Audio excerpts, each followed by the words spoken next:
All right, we had a busted handle on a microwave for the second time. About 3 years ago, I repaired it using some marine repair epoxy from Loctite, and it worked good for a couple years, but this time we're going to try Gorilla Clear 5-minute epoxy, and when they say 5 minutes, they pretty much mean it.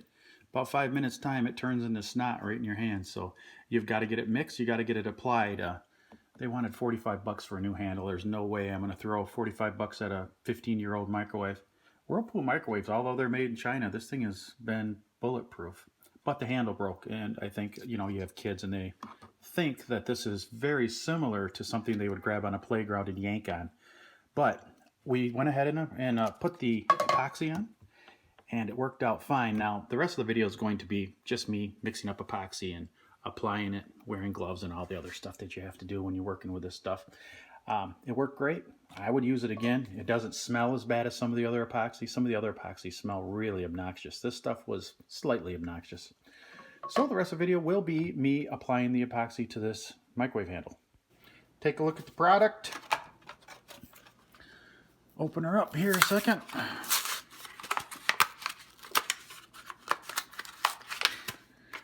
And wanted to give it a try. So we're going to mix it up in a mixing tray, and then we'll come back and we will start repairing this. Firstly, got to open the thing. And then you get it on yourself, of course, which I wanted to avoid at all costs. Wipe the little nose off because it got snot on it, right? There we go. Wipe the hand off because you got snot on it. And I'm going to use one hand gloved, the other hand not, because I find when I use gloves on my right hand, it just ends up getting in the way. So I'll use this hand for sweeping and smoothing. And let's mix this stuff up, see what it looks like. So we're going to just take a little bit. Squeeze her out. I would say about that much. We're going to mix it.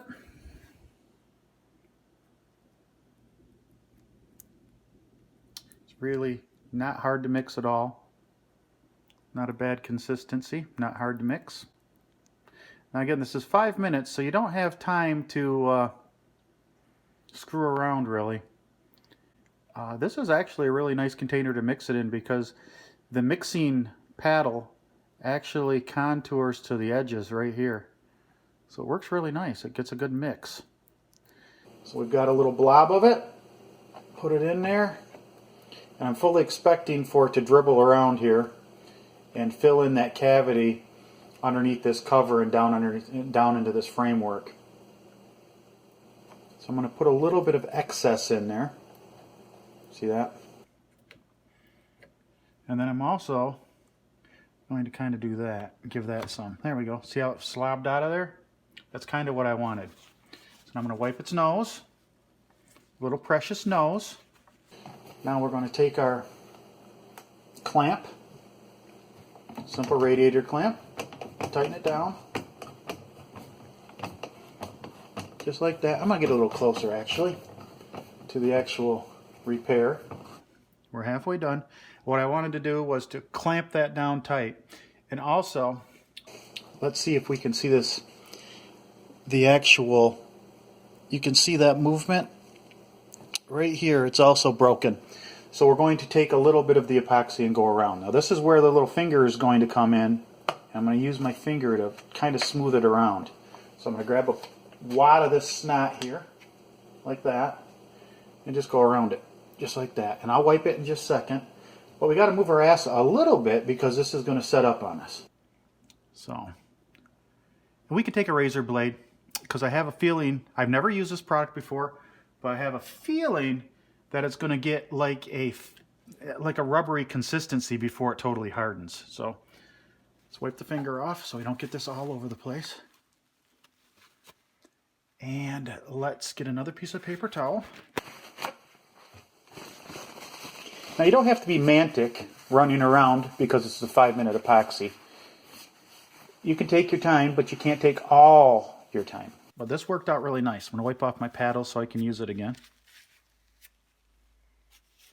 And we are going to let that sit for 5 minutes and we'll come back. And there it is.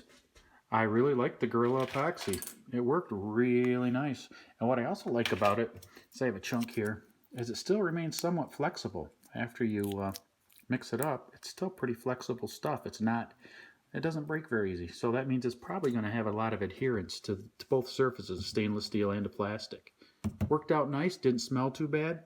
It's not a perfect repair, but it's good enough considering that's a 15-year-old microwave. I would have never guessed that a Whirlpool microwave would go that long, but it has. Well, I hope this helps if your microwave handle breaks, or your stupid refrigerator handle breaks, or if your stupid oven handle breaks, or if your stupid dishwasher handle breaks. You can repair it yourself. If you liked the video, hit the like button and consider subscribing to our channel. Thanks again for watching. We'll see you next time on Happy Around the House.